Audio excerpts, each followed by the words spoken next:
Dos cifras dan forma ahora al panorama estratégico completo de esta guerra a partir del domingo por la noche, y la distancia entre ellas es mucho más que una simple discrepancia rutinaria en las actualizaciones del campo de batalla. Representa la pista más crítica para entender lo que realmente se está desarrollando en el Golfo Pérsico en este momento. La primera cifra es 3, el recuento oficial americano de personal militar de los Liang Qiu, confirmado muerto. Esta cifra fue publicada por el Mando Central de los EU y repetida por el propio presidente Trump en una declaración en video del domingo por la noche, donde también reconoció por primera vez que el número podría aumentar. La segunda cifra es 560. Ese es el total que el Cuerpo de la Guardia Revolucionaria Islámica afirma para el personal americano muerto o herido en ataques a bases americanas durante las últimas 48 horas. Según la IRGC, esos ataques se extendieron por toda la región, desde Bahrein y Kuwait hasta Qatar, Jordania y los Emiratos Árabes Unidos. Las mismas instalaciones donde los funcionarios americanos habían pasado un día y medio insistiendo en que las operaciones continuaban sin interrupciones y que no había habido bajas. La declaración de Irán va más lejos. Dice que los ataques de misiles también apuntaron a 3 petroleros americanos y buques vinculados a Gran Bretaña que se movían por el Golfo Pérsico y el Estrecho de Hormuz. Un punto de estrangulamiento que Teherán dice ahora haber sellado efectivamente. Así que la comparación se mantiene. 560 versus 3. Esta no es el tipo de diferencia numérica que puede explicarse por la confusión normal del combate. Refleja dos narrativas completamente diferentes sobre lo que ha tenido lugar dentro de las instalaciones militares americanas en todo el Golfo en los últimos 2 días. La importancia de esta brecha no radica simplemente en determinar qué lado está diciendo la verdad. En conflictos como este, ambos gobiernos presentan versiones que sirven a sus objetivos estratégicos. Lo que verdaderamente da peso a estos números es cómo serán interpretados por los mercados globales, por las firmas de seguros que calculan la exposición al riesgo, por los operadores de energía que observan las rutas de envío y por los inversores que se preparan para abrir las operaciones en Tokio en pocas horas. Mientras tanto, el mando central de los EU anunció que más de 1,000 objetivos dentro de Irán han sido atacados en solo 2 días. Estos incluyen activos navales, submarinos, sitios de lanzamiento de misiles, infraestructura de comunicaciones y centros de mando clave de la IRGC.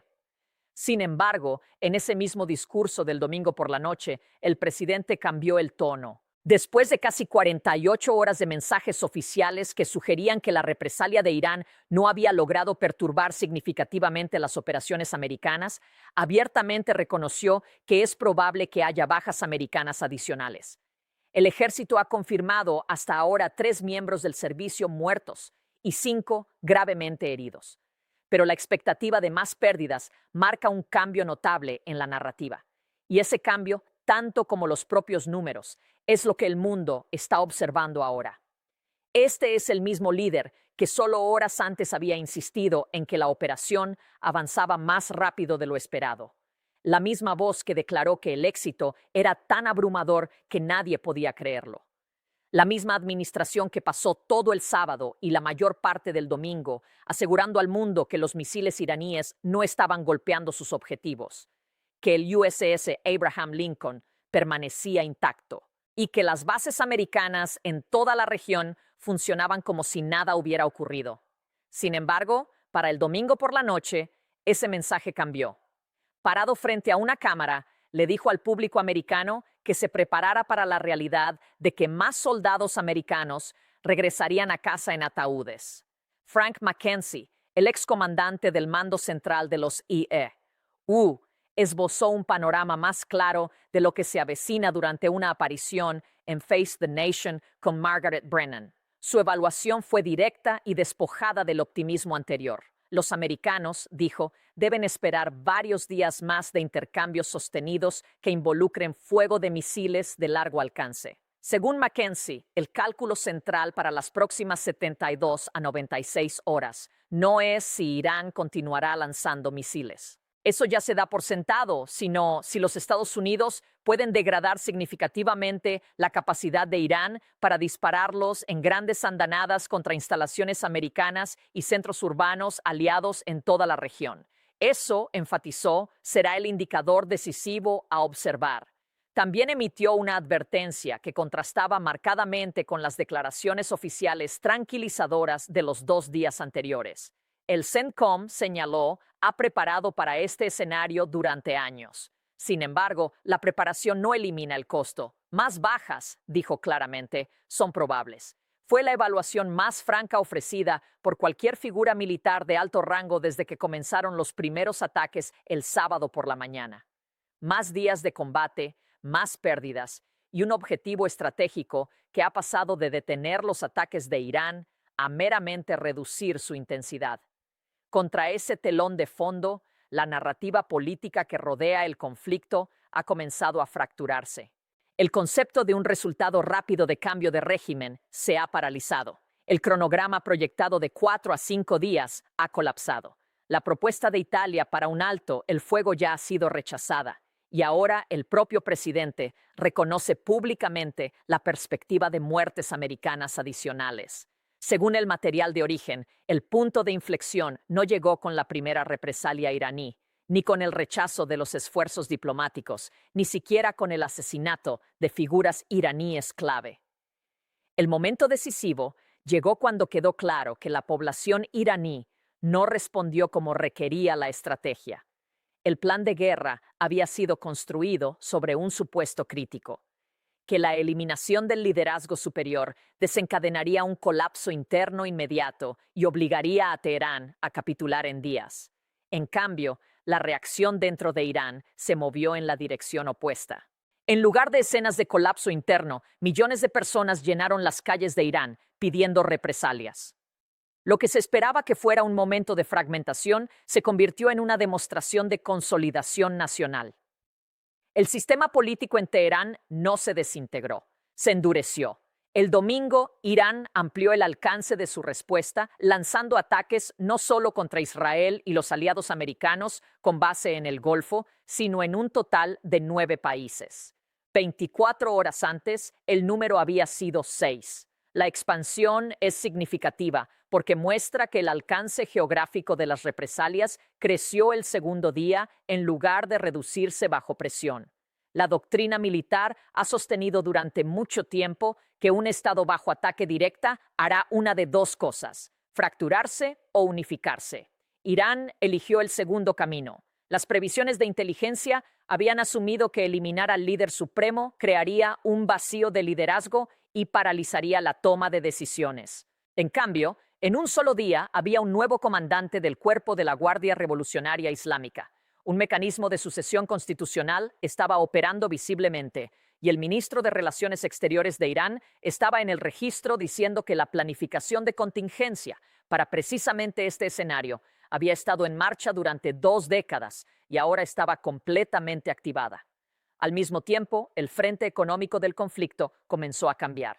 El riesgo de envío comercial en la región aumentó dramáticamente. Más de 200 buques, incluidos portadores de petróleo crudo y petroleros de gas natural licuado, ya no se movían por el estrecho de Hormuz. Estaban estacionarios, agrupados en las aguas circundantes. Ese detalle importa. Estos barcos no fueron simplemente retrasados, estaban anclados. Sus operadores ya habían tomado una decisión financiera. Intentar el paso por un corredor donde múltiples petroleros habían sido golpeados, donde un marinero había muerto y donde la actividad de misiles y drones seguía en curso, era más costoso que esperar indefinidamente a que mejoraran las condiciones de seguridad. Irán ha declarado la vía fluvial efectivamente cerrada. Jacob Larsen, el director jefe de seguridad de la Asociación Global de Envíos, BIMCO, advirtió que los ataques conjuntos de EU e Israel habían elevado dramáticamente el nivel de amenaza para cualquier buque que operara en el Golfo Pérsico y las rutas marítimas cercanas. El daño ya no es teórico. Al menos 3 petroleros han sido atacados cerca de la costa del Golfo. Un miembro de la tripulación ha sido confirmado muerto después de que un proyectil golpeara un petrolero con bandera de las Islas Marshall que navegaba frente a la costa de Omán. Las imágenes que circulan el 1 de marzo muestran humo saliendo de otro petrolero sancionado, ardiendo cerca de la península de Musandam. El MKD Sexto fue golpeado. Un marinero está muerto. Otro petrolero ya está en llamas. Un tercero ha sufrido daños. Mientras tanto, la IRGC afirma que 3 petroleros vinculados a América y Gran Bretaña han sido directamente atacados e incendiados. Una afirmación que Washington no ha confirmado ni específicamente negado. Y en ausencia de verificación clara, la incertidumbre en sí misma se está convirtiendo en parte de la realidad estratégica. La guerra de petroleros que tantos analistas descartaron como impensable ha comenzado ahora. Durante años, el supuesto predominante era que Irán nunca apuntaría al envío comercial a gran escala porque hacerlo alejaría a China, su socio económico más importante, y a sus propios ingresos petroleros. La misma lógica insistía en que Teherán nunca cerraría el estrecho de Hormuz, ya que Pekín depende en gran medida de los flujos de energía a través de ese corredor. Ambos cálculos han sido ahora anulados en tiempo real. Irán parece haber llegado a una conclusión diferente, que el precio de preservar la República Islámica es más alto que cualquier penalización económica que pudiera seguir al despliegue de cada herramienta en su arsenal. Los mercados financieros reaccionaron de inmediato. Los futuros bursátiles cayeron bruscamente en el comercio nocturno a medida que los inversores añadieron un Oriente Medio desestabilizado a una lista ya larga de riesgos globales. Para la tarde del domingo en Nueva York, los futuros del Dow Jones habían caído 517 puntos, aproximadamente un 1%. Los futuros del S&P 500 cayeron un margen similar y los futuros del Nasdaq 100 cayeron ligeramente más del 1%. Al mismo tiempo, el oro subió un 2% a medida que el capital se precipitó hacia los activos de refugio seguro tradicionales. Los operadores de energía se están preparando ahora para un escenario que hace solo días parecía extremo. Según UBS, una interrupción sostenida podría llevar el Brent a precios al contado por encima de los $120 por barril. El shock no se limita a los mercados. La compañía de transporte de contenedores más grande del mundo, Maersk, ha detenido el tránsito tanto por el estrecho de Bab el-Mandeb como por el estrecho de Hormuz. Esa decisión congela efectivamente el movimiento a lo largo de los 2 puntos de estrangulamiento marítimos más críticos del planeta. Uno que conecta el Mar Rojo con el Océano Índico, el otro que conecta el Golfo Pérsico con las rutas comerciales globales. Las implicaciones son inmediatas y estructurales. Los buques que no pueden pasar por esos corredores deben desviarse alrededor del Cabo de Buena Esperanza, añadiendo entre 10 y 14 días a cada viaje. Ese retraso se traduce en mayores costos de combustible, tiempos de entrega más largos y aumentos de precios que eventualmente se reflejarán en todo, desde componentes industriales hasta bienes de consumo que se mueven entre Asia, Europa y los exportadores de energía del Golfo. Mientras esto se desarrolla, una sola pregunta está siendo formulada en las principales publicaciones internacionales, desde The Economist y el Washington Post hasta el Wall Street Journal, Haaretz y el Times of Israel. A pesar de sus diferentes posiciones políticas y voces editoriales, la investigación central es idéntica. ¿Valió la pena la apuesta? El presidente ha declarado que las operaciones de combate continuarán hasta que se logren todos los objetivos. Sin embargo, esos objetivos siguen sin definirse. Y en ausencia de puntos finales claros, los costos, tanto humanos como económicos, continúan acumulándose. El presidente de los Estados Unidos está supervisando ahora la mayor campaña militar americana en más de 2 décadas. Una campaña cuyos objetivos finales todavía no han sido claramente definidos en público. Se está llevando a cabo contra un Estado cuya estructura de gobierno no se ha fracturado, cuya línea constitucional de sucesión opera sin interrupción visible, cuyo recién nombrado comandante de la IRGC ya está coordinando las 7ª y 8ª oleadas de ataques de represalia y cuyo ministro de Relaciones Exteriores ha anunciado que 20 años de planificación de contingencia para precisamente esta confrontación están ahora completamente en marcha. El Mando Central de los EEUU informa que más de 1,000 objetivos han sido golpeados en solo 2 días. Ese número tiene peso. Las principales instalaciones nucleares sobre el nivel del suelo de Irán, Fordow, Natanz e Isfahán, ya fueron destruidas en junio de 2025 durante la Operación Martillo de Medianoche. Lo que queda en la lista de objetivos ahora son plataformas de lanzamiento de misiles móviles, redes de radar de defensa aérea, infraestructura naval, nodos de mando y control, y algo mucho menos tangible, la determinación de la población iraní de continuar resistiendo. Las primeras 4 categorías pueden degradarse desde el aire. La última no puede. El domingo, la Unión Europea emitió un llamado a la máxima moderación y a la protección de los civiles en Irán y la región en general. Su principal diplomático advirtió sobre los peligros de una guerra prolongada. En lenguaje diplomático, esa frase lleva el mismo significado que la evaluación directa entregada por el general retirado Frank McKenzie. Varios días más de intercambios, bajas adicionales y un conflicto definido no por una victoria rápida, sino por tasas de desgaste. La ecuación operativa real ya no es sobre el cambio de régimen. Se trata de tiempo y recursos, de qué tan rápido puede reducir los Estados Unidos la capacidad de lanzamiento de misiles de Irán en comparación con la velocidad a la que se están consumiendo las reservas de interceptores americanos. Los mercados regionales ya están reflejando esa realidad. Las bolsas de valores en Arabia Saudita y Egipto cayeron bruscamente el domingo. Así no es como se comportan los inversores cuando esperan una campaña corta y decisiva. Así es como reaccionan cuando ven la posibilidad de un conflicto prolongado que amenaza toda la arquitectura económica del Golfo. Cuando se coloca el plan original junto a los eventos que se están desarrollando, el contraste es marcado. La expectativa, una operación de 4 a 5 días. La realidad, día 2, con advertencias de varios días más y la probabilidad de bajas crecientes. La expectativa, colapso del régimen tras la muerte del líder supremo. La realidad, un nuevo comandante de la IRGC en 24 horas, un sistema de sucesión en funcionamiento y figuras iraníes de alto rango prometiendo públicamente represalias a largo plazo. La expectativa, celebraciones públicas dentro de Irán. La realidad, millones en las calles exigiendo venganza y ataques de represalia llegando a 9 países. La expectativa, un alto el fuego del domingo negociado mediante la mediación italiana. La realidad, un rechazo categórico. La expectativa, mercados abriéndose con una narrativa de victoria. La realidad, futuros del Dow a la baja 517 puntos. Maersk suspendiendo rutas clave. El Brent moviéndose hacia los $120. 3 petroleros dañados y un marinero muerto.